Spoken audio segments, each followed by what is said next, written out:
Over the past few weeks, I've put out some mini podcasts making some early predictions for the 2022 NRL season, but I thought today we'd take a look back at my ladder predictions for 2021. Not all of you may agree with my predictions for 2022, and obviously it's very hard for all of those to come true. So what we're going to do today, we're going to sit back, we're going to take a look at my ladder predictions that I made back in March for the 2021 NRL season, and we might have a point and a laugh at me at my expense for the ones that I got wrong, and probably down the line as well for 2022. But we're going to be taking a look back today. We're going to go position from 16th to 1st, who I had, who actually finished there, etc. Also, my co-host Cooper was supposed to be on this one with me today. We've had it planned for a while. Unfortunately, we've just both been flat out busy and not been free at the same time. So hopefully we can come back to you soon with Cooper's predictions, but we've also got some content in the works with Cooper. We've just got to work out when we can both jump on at the same time. But other than that, let's get into it, starting off with the bottom four. Kicking off with the Wooden Spooners in 16th, and my streak of never predicting the Wooden Spooners correct has continued, as I had the West Tigers finishing last in 2021, obviously because the Tigers are a Sydney-based club and they didn't have the best season anyway. You'd be excused for thinking that they did actually finish last with all the negative press they seem to get, but they finished 13 in the end, a bit higher than I had them, still finished in the bottom four. I made this prediction probably a year ago. It was just about after the grand final last year. I said the Tigers, for me, are clearly going to finish last, and I said I'd stick to that at least until the 2021 season, and I did. But I was under the impression that what the Tigers were going to do is, because they'd released Benji Marshall and a few other players, and they had basically a war chest and a lot of young talent coming through the ranks, I should add in, your Jock Maddens, Jake Simpkin, etc. I thought the Tigers were going to blood those guys, give them an opportunity to find their feet, and basically have 2021 as a write-off and look to sign talent for 2022, because by the end of 2020 as well, a lot of players who were coming off contract in 2021 had already signed with other clubs, but the Tigers did decide to go and sign the likes of James Tarmo, of James Roberts as well, which if I were them, I personally wouldn't do. As I said, I would have taken 2021 as a write-off. If I was Madge, I would have come to an agreement with the board saying let's hit rock bottom in 2021 and then try and make the top 8 in 2022. That's not quite how things went. Obviously, they didn't hit rock bottom. They finished 13th, and they will be looking to make the top 8 next year, although I feel like they would have had a better chance to do so if they'd saved some money and signed some players who are now no longer available. But of course, the Bulldogs would end up finishing in 16th. In 15th, I had the Brisbane Broncos end up finishing 14th, around the same spot.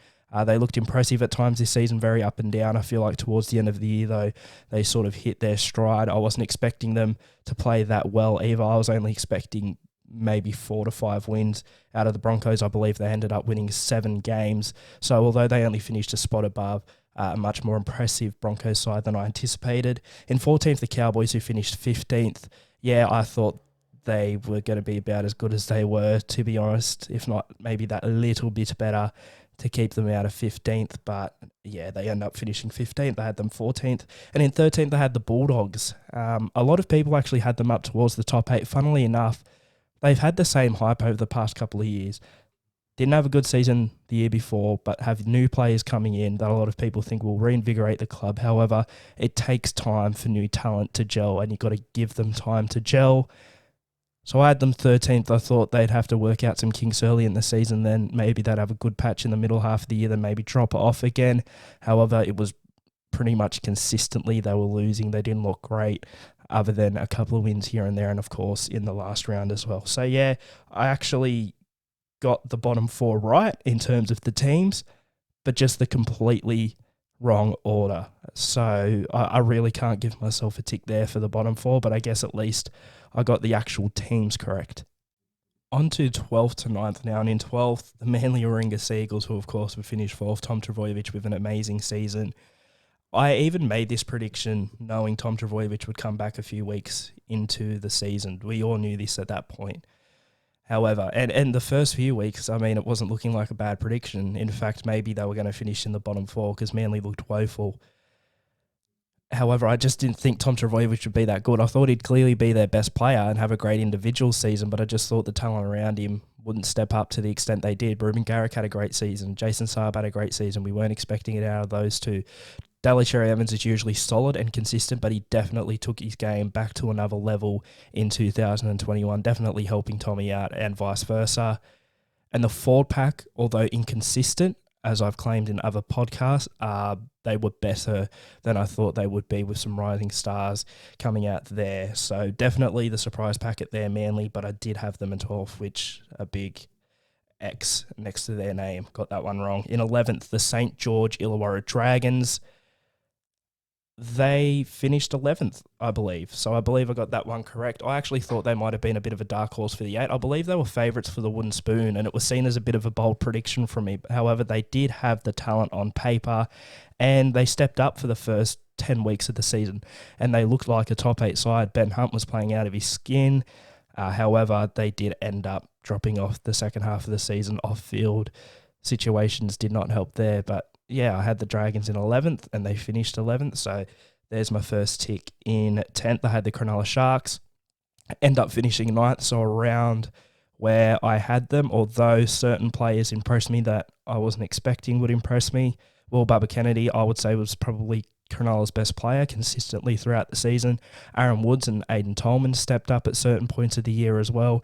And pretty much for the second half of the season, Cronulla's back 5 was their highlight, which was good to see there. But unfortunately, I had them 9th. They finished 10th. I had Newcastle finishing 9th, who made the top 8. For the first half of the season, it looked like I was going to be wrong because it looked like they were going to finish in the bottom 4, if anything. But then the forward pack really stood up and they made it to 7th. They're a bit of a gamble there, Newcastle. I always had them contenders for the 8, and I could have seen them making the 8. However, a big X there as I had them finishing 9th. Okay, so top 8 time, we're looking from 8th to 5th now. And I'll be honest, in this top 8, there are a few I got smack bang correct. That's all I'm going to say. In 8th, the New Zealand Warriors. You asked me about my prediction halfway through the season, maybe a bit before. I say it's looking on track to come true. They looked really good for the first half of the year and definitely a finals contender, but then dropped completely off. I think they lost 7 or 8 in a row. Wasn't the best effort from the Warriors. Obviously, injuries impacted them, especially in the forward pack. I had them 8th. They finished 12th. It's a big no. It's a big no. It's a big X. What can I say? No excuses can be made. I had the Warriors to finish 8th. They finished 12th. In 7th, the Gold Coast Titans, my boys, who ended up finishing 8th, so a position below. I'm going to give myself a big X here because what I expected from the Titans was to have finals wrapped up at least 2 weeks before the finals. I had them in the position that Newcastle really ended up in, obviously in 7th, but also wrapping up finals with a week to go, and sort of being maybe that class above the few teams below them, at least showing it for the few weeks heading into the finals. Unfortunately, that wasn't the case. They scraped in the very last game of the regular season, smashing the Warriors. So I had them in 7th. They finished 8th. Although it was only one position difference, I envisioned a very different Gold Coast Titans side. In 6th, smack bang, give it a tick, the Parramatta Eels. This was probably the one I'd say I was pretty much smack bang with the prediction. A good can't speak my words.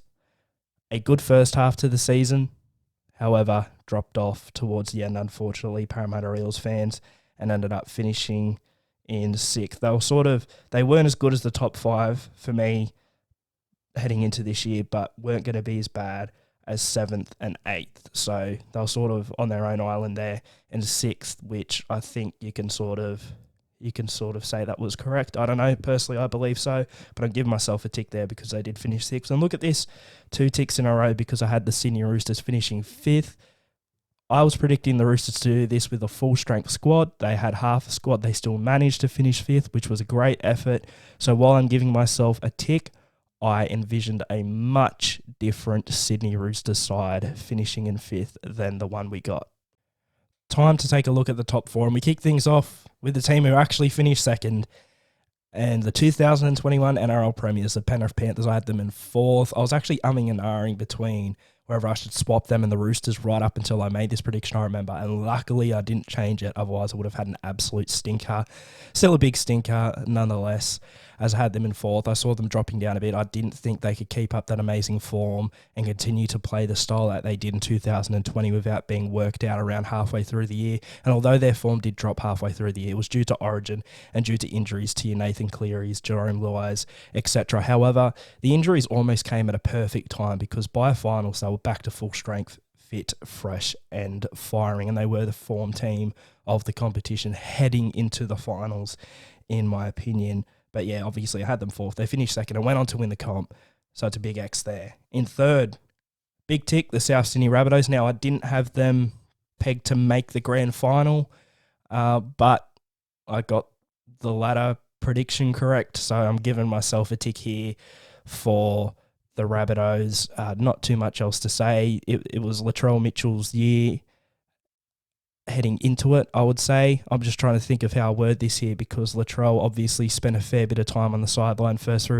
both times through suspension, but of course during the middle of the year got suspended and then towards the end of the season missed the rest of the year.